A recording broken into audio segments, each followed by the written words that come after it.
warahmatullahi wabarakatuh. Semangat pagi Sobat TKR. Selamat bergabung dengan pembelajaran digital bersama saya Mr. M di channel Belajar TKR. Pada kesempatan kali ini saya akan membawakan materi tentang pengertian EV. Di era komputerisasi ini, hampir semua kendaraan baik roda 2 maupun roda 4 semuanya sudah menggunakan sistem EV sebagai ganti dari karburator. Tetapi masih banyak yang belum tahu apa sih EV itu. EV adalah Electronic Fuel Injection atau kalau dalam bahasa Indonesianya adalah bahan bakar yang diinjeksikan secara elektronik, di mana EV mempunyai 3 komponen utama, yaitu sensor, kemudian ECU atau Electronic Control Unit, kemudian aktuator, di mana sensor berfungsi untuk mendeteksi kondisi aktual mesin saat itu, sedangkan ECU berfungsi untuk mengolah data yang dikirimkan oleh sensor, dan aktuator berfungsi untuk menerima dan menjalankan perintah kerja dari ECU. Di dalam sistem EV ini banyak sekali sensor.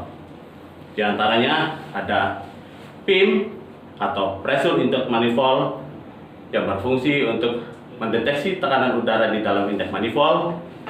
Ada MAF atau Mass Air Flow yang berfungsi untuk mendeteksi volume aliran udara di dalam intake manifold. Kemudian ada TPS atau Throttle Position Sensor yang berfungsi untuk mendeteksi sudut pembukaan pedal gas atau sudut pembukaan throttle valve. Ada Speed Sensor yang berfungsi untuk mendeteksi kecepatan kendaraan. Ada THW atau Thermometer yang berfungsi untuk mendeteksi temperatur air pendingin mesin. Kemudian ada THA atau Thermo Air, berfungsi untuk mendeteksi temperatur udara di dalam saluran intake manifold. Ada Crankshaft Sensor untuk mendeteksi putaran sudut crankshaft.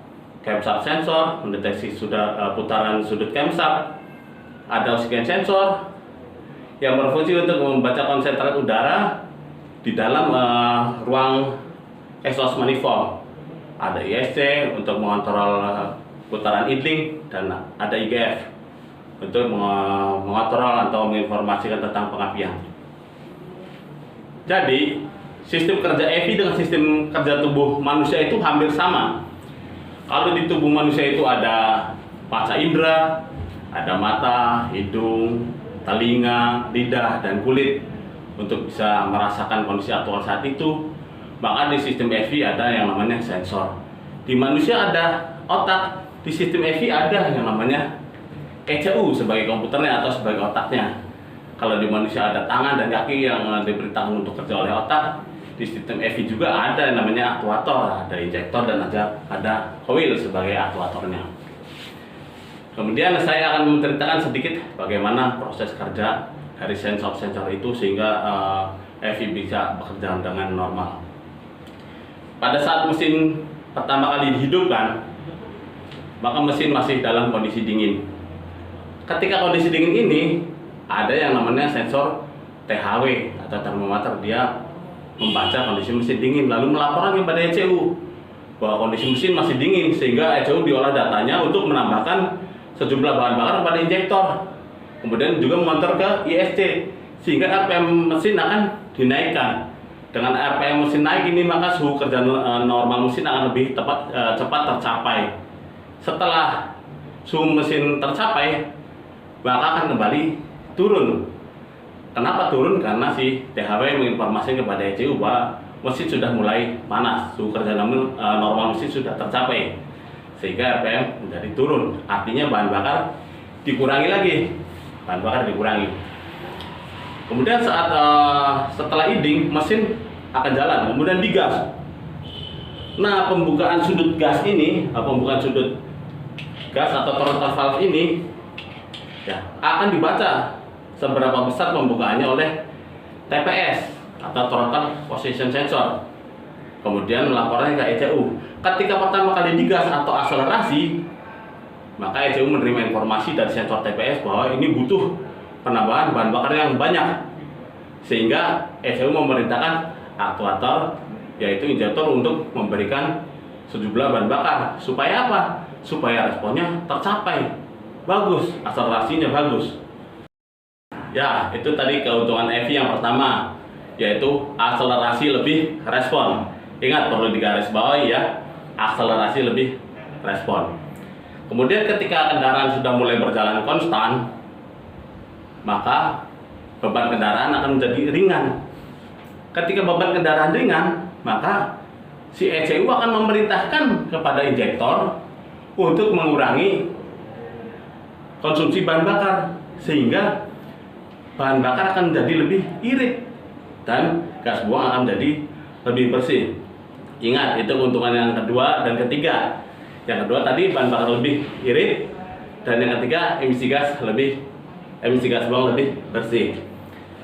Lalu bagaimana sih mengetahui bahwa si kendaraan itu sudah berjalan konstan? Kok ECU bisa tahu ya bahwa kondisi kendaraan itu sudah berjalan konstan? Ada yang namanya speed sensor. Ketika speed sensor sudah tercapai, speed sensor ini untuk mendeteksi kecepatan kendaraan ya, sobat TKR. Jadi ketika kendaraan sudah tercapai secara konstan, misal contohnya 100 km per jam dengan pembukaan sudut total 50%, pada saat jalan terus ini dibaca oleh ECU bahwa ini kendaraan sudah konstan. Nah, disitulah ECU mulai mengurangi suplai konsumsi bahan bakar. Lalu bagaimana ketika sedang asik-asiknya berjalan konstan, tiba-tiba kendaraan tersebut melewati tanjakan, menanjak. Nah, ketika melewati tanjakan, maka si speed sensor ini atau sensor kecepatan kendaraan ini menginformasikan kepada ECU bahwa ada pelambatan, sehingga ECU membaca ini mobil sedang lambat atau sedang ada beban yang berlebihan atau sedang tanjak karena kecepatannya tidak sesuai dengan injakan pedal gas, sehingga ECU memerintahkan aktuator untuk memberikan penambahan volume bahan bakar. Buat apa? Buat tenaganya supaya lebih besar lagi. Nah, itu keuntungan yang keempat, yaitu tenaga lebih besar.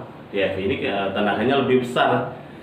Jadi sudah ada berapa keuntungan tadi di sistem EV ini? Sudah ada 4. Nah, yang pertama itu akselerasinya lebih respon. Yang kedua, bahan bakar lebih irit. Yang ketiga, gas buang lebih bersih. Yang keempat, tenaga lebih besar. Kalau pada zaman dulu, untuk menentukan iritnya bahan bakar dan besarnya tenaga suatu mesin, itu ditentukan oleh cc mesin itu sendiri. Tapi pada zaman now, ingat, iritnya bahan bakar dan besarnya tenaga itu ditentukan oleh teknologi. Jadi mulailah sekarang belajar tentang teknologi. Apabila Anda menyukai materi ini, silakan like dan subscribe. Ya. Salam TKR. Assalamualaikum warahmatullahi wabarakatuh.